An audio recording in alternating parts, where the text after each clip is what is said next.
High guys, welcome back to my daily routine vlog. आणि आज कामं बघू शकता, सगळा रात्रीचा पसारा आहे जो मी रात्री काहीच नाही केलं. काही अजून पण असे कामं होते जे करायचे होते. तर माझ्या घरातले कामं खूप पेंडिंग राहिले होते आणि सकाळी लवकर उठल्यामुळे खूप जास्त थंडी असते, तर मग इथे शेकोटी केली होती मी. आणि रात्री स्वयंपाक केलेला पण बघू शकता, चूल अशीच ठेवली होती मी. आता डबल चालू केली आणि थोडंसं शेकोटी पण केली आणि सगळा पसारा तसाच होता.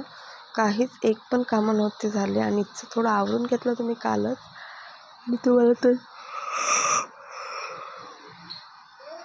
माहितीच आहे, काल काही गेस्ट आले होते, तर त्यांच्याच चहा पाणी नाश्त्यामध्ये वेळ गेला. तर कालचे खूप काम पेंडिंग होते आणि त्याच्यानंतर आम्ही नाश्त्यामध्ये पाहत होतो काय बनवायचं. पण बघू शकता काहीच तेच असतं रोजचं, भाजी पोळी, भाजी वेगवेगळ्या असतात, पोहा, नाश्ता, उपमा तेच असतं, काहीच वेगळं नसतं. पण काही वेगळं पण खायची क्रेविंग होते आणि थंडी एवढी जास्त होती. मी राहून सगळ्यात आधी शेकोटीजवळच येत होती आणि काही असे कागद किंवा असे असतात ना, बुकचे कागद, पन्न्या, तर मी कचऱ्यात न टाकता मी काय करते, जेव्हा शेकोटी करते ना तेव्हाच त्याच्यात टाकून देत असते आणि मग कचरा पण कमी जमा होतो आणि फेकायला पण खूप आसान होतो. आणि मग रात्री मी पोळ्या 2 शिल्लक टाकल्या होत्या. तसं माहितीच असेल, मी सांगितलं होतं त्या दिवशी पोळीचे तुकडे बनवायचा विचार आहे, तर मग मी ते बनवली. आणि त्याच्यानंतर मी घेतली चहा आणि हा कप मी जत्रेतून घेतला होता आणि आताही आहे. पण भांडे घासता फुटला तो. पण फुटला म्हणजे पूर्ण नाही, थोडा डॅमेज झाला इकडून तिकडून. पण ठीक आहे, चला, काय जास्त महाग नव्हता, फक्त 10 रुपयाचा एक होता. असे मी 2 किंवा 3 घेतले वाटते. आणि हा होता स्वयंपाकाची घाई. खूप वेळ झाला होता स्वयंपाकासाठी, अत्यंत जास्त वेळ झाला होता. पण मला भूक लागली होती म्हणून मी थोडीशी पपई घेतली होती खाण्यामध्ये. तरी 11 का किती, असे 11:15 वाजले होते. आणि दुपारचं जेवण पण खूप वेळानं बनलं होतं आज. आणि पपई मी नव्हती आणली, आईने आणली होती आणि तीच आम्ही पण खाऊन घेतले त्यांच्या प्लेट घेऊन. मी तर खातच नाही पपई, तिला आवडत नाही, पण मला खूप जास्त आवडते. आणि ती पण जास्त अशी गोड असली तरच खाते, तर मी पण नाही खात. आणि जेवणामध्ये असं काही नव्हतं, ते तर माहिती आहे. शेंगदाण्याची आमटी आणि पोळ्याच केल्या होत्या, कारण एवढं काही मूड नव्हतं खायचं. आणि मग मी ठेवला होता चहा. संध्याकाळ नव्हती झाली, दुपारच होती. मी ठेवला होता 3 कप चहा वीपसाठी, माझ्यासाठी, आईसाठी. आणि मी तर घेतलाच नाही, मी विसरूनच गेली चहा ठेवून. मी खोटीने सांगत, 2:15 वाजत होते आणि मी चहा ठेवला. आणि संध्याकाळी मला लक्षात आलं की मी चहा ठेवला होता माझ्यासाठी. कामामध्ये माझं बिलकुल लक्ष नव्हतं. आणि हा दुपारचा थोडासा व्ह्यू घेतला मी कॅप्चर करून. आणि पिठाचा हा डब्बा. आणि मला पीठ म्हणजे दळण चुनायला पण वेळ नव्हता भेटला, तर मी विकतचंच पॅकेट आणलं होतं 5 किलोचं. आणि सगळे कामं झाल्यावर मग मी विचार केला, आता पेपर थोडा वाचूया. आणि आजचा पेपर नाही होता, हा कालचा होता, कारण हा व्हिडिओच कालचा आहे.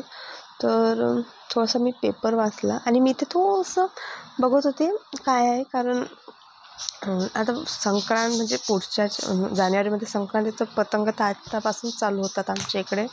आणि बघू शकता, मी आता पाहत होते की चहा ठेवली होती, माझं लक्षच नाही. तर मग मी जाऊ दे, आता डबल पण चहा केली होती मी. कारण चहा घ्यायसाठी सगळे मागं पुढं येतात. तर सगळ्यात आधी मी लाईटर लावून घेतले होते. आणि इथे थोडा पसाराच असतो आणि खूप जास्त थंड वातावरण आहे. आणि बघू शकता, कामाचा पण खूप आलस येत होता. त्याच्यानंतर सगळे कप, तिकडे पसारा, पेपर सगळं पडलेलं होतं इकडं तिकडं. आणि त्याच्यानंतर ते सगळं मी घरात आणलं, कारण भांडे धुताना सगळे भांडे धुण्यात असले तर चांगलं वाटते, नाही तर मग 10 वेळा धुवायचं पण मला खूप जास्त कंटाळ येतो. आणि एवढी जास्त थंडी होती आणि एवढे पतंग खेळत होते लेकरं. आणि मी घेतली चहा मग. आणि मला जर एक पण कप नव्हता दिसला, तर मी तो ग्लासमध्येच घेतला. आणि आज एकादशी असं, कार्तिक एकादशी असं, तर आज पूर्ण सगळ्या सणांनी दिवे लावले होते आणि मी पण लावले. तशात मी रोजच लावते, असं नाही की मी सणालाच लावते. माझ्याकडे नेहमीच दिवे म्हणजे नेहमीच आपण दिवे लावतो बाहेर, घरात, अंगणात. पण आज थोडे अजून जास्त लावले होते. आणि हा होता फेविकॉल. आणि जेव्हा आपण लहान होतो तेव्हा पूर्ण हाताला फेविकॉल लावून चिलटे काढायचे. आज मी पण तसंच केलं व्हीपसारखं. आणि जेवणामध्ये मॅगी बनवायची नव्हती, कारण पूर्ण प्रिपेरिंग तुम्ही पाहू शकता. मसाल्या भातची आहे, गोबी, आलू, शिमला मिरची सगळं मसाल्या भाताचं केलं होतं. आणि वेळेवर झालं की आता हे सगळं आपण मॅगीमध्ये यूज करावं.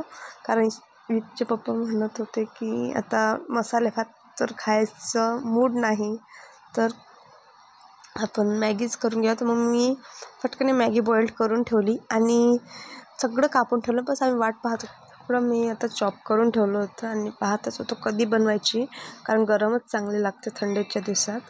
आणि रेसिपी शूट करताना किती व्यवस्थित असतं, काहीच कचरा नाही, म्हणजे काहीच नसतं, खूप क्लीन असतं. पण त्याच्या मागची रिॲलिटी ही असते की सगळं शॉपिंग करायचं सामान, सगळं खूप जास्त पसारा होतो. आणि तो सगळं क्लीन करून ठेवून नंतर मग रेसिपी शूट करावी लागते. तर हे खूप जणांना वाटते की ते इझी आहे, असं घेतलं की फटकन असंच म्हणते. असं काहीच नसते. खूप चॉपिंग करावी लागते. मी तर कशी पण चॉपिंग करते, मी अशी पद्धतशीर नाही करत, फटाफट करून घेत असते. पण भांडे आणि पसारा खूप जास्त निघतो. ज्याला सवय असली तो ठीक आहे, पण भांडे घासणं मला जास्त काही आवडत नाही. तर मी खोटी नाही सांगत, कारण खूप जास्त थंड पाणी असतं. आणि इथे मी मॅगी मसाला टाकून सगळं, आणि साधी सिंपल होती, असं काही नाही. आणि मग मला गार्लिक ब्रेड बनवायचे होते. त्याच्यात लसण, बटर आणि त्याच्यात butter, oregano powder, chili flakes आणि सांबार आणि आपलं लसणची पेस्ट घेऊन बनवून घेतला चांगल्याने. आणि एकदम सिंपल होतं. असं होतं आजचा आमचा डिनर. आणि तुम्हाला आवडला असेल तर नक्कीच लाईक, कमेंट आणि सबस्क्राईब करा. चला भेटूया नेक्स्ट व्लॉगमध्ये.